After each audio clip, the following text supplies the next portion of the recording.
O que é o Espiritismo? Parte 3. Então, amigos, nós estávamos falando na parte 2 sobre as mediunidades e o que vem a ser um médium. Dando continuidade ao tipo de mediunidade, também temos os médiuns de cura, que são os médiuns que têm a capacidade, por assim dizer, de fazer curar pessoas doentes. Em Minas Gerais, tem uma médium muito famosa. O nome dela é Dona Maria Salomão.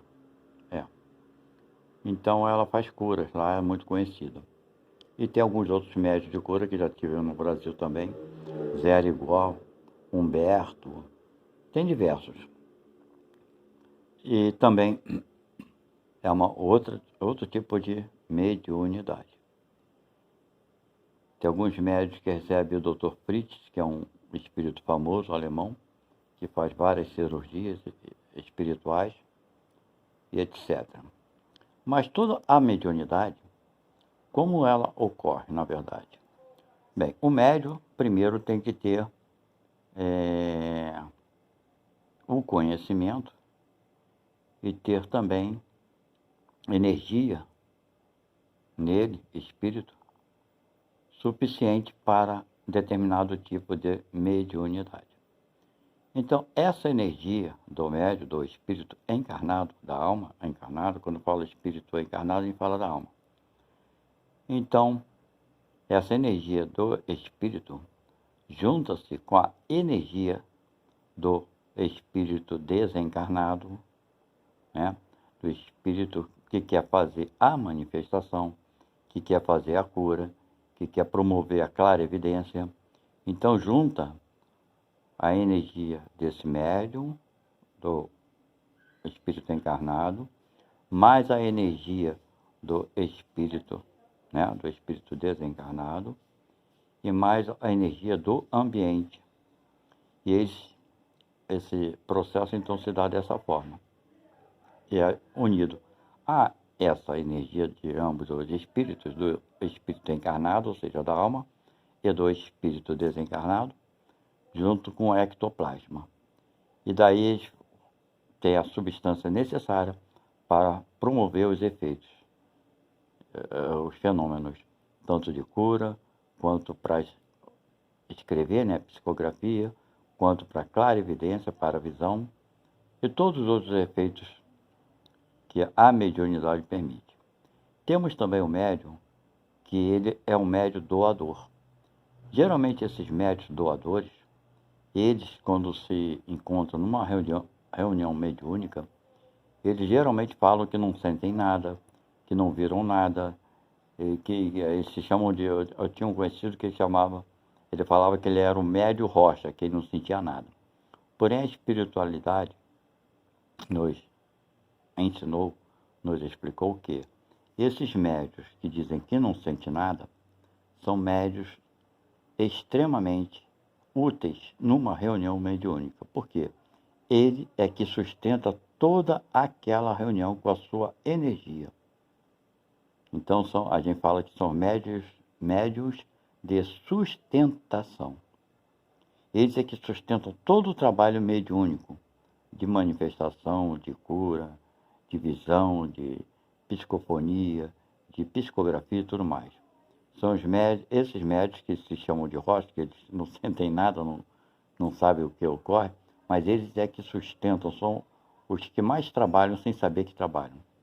São os que sustentam todo o trabalho mediúnico. Então, irmãos, na doutrina espírita, temos essas variantes de mediunidade, tá? E outros tipos mais simples, né? Como às vezes você sente um espírito passar por você, é um tipo de mediunidade que muita gente sente, outros não sentem. Alguns se arrepiam, geralmente são quando os espíritos passam pelo nosso corpo que estamos usando, passa por nós. Tem outros que sentem frio, sentem calor, São variantes de mediunidade, são diversas variantes. Agora, quando nós sentimos esses fenômenos que a ciência não consegue explicar, o importante é, geralmente, procurar a doutrina espírita e se organizar, se preparar para tirar proveito dessa mediunidade para poder trabalhar ajudando os necessitados.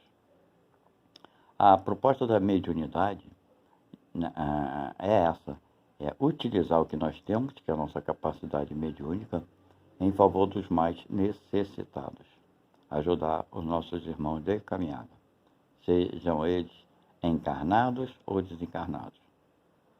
Então, irmãos, essas são algumas das variantes da mediunidade. Nós, espíritas, geralmente preparamos o nosso ambiente dentro da casa espírita, sempre voltados numa reunião com pensamentos em Deus, em Jesus.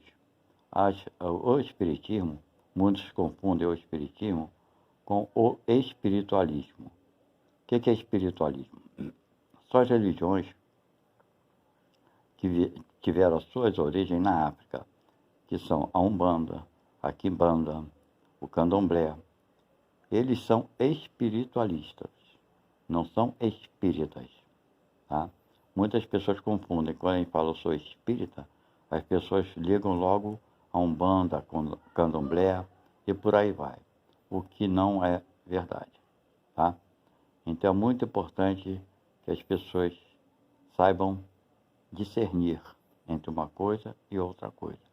Primeiro, que a única religião que existe no planeta Terra, que não foi criada por um único homem, que não foi criada por um único espírito, foi a doutrina espírita.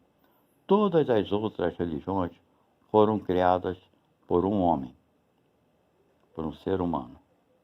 Todas as outras religiões, com exceção da doutrina espírita, porque não tem um criador. Não existe um criador que possa dizer, eu criei a doutrina espírita. Nós, espíritas, acreditamos na moral do Cristo, do nosso irmão maior, do nosso mestre. Nós acreditamos, os espíritas acreditam num Deus único. Não existe Deus dos espíritas, Deus dos católicos, dos protestantes, dos evangélicos. Não existe. Existe um Deus único que criou tudo que conhecemos e nos criou. A doutrina espírita acredita nesse ser supremo, não um homem velho de barba, sentado em algum lugar assistindo à sua criação, mas sim acreditamos numa energia maior, que não tem sexo, nem é masculino, nem é feminino. É uma energia superior que criou a tudo e a todos. Essa energia, portanto, não tem sexo.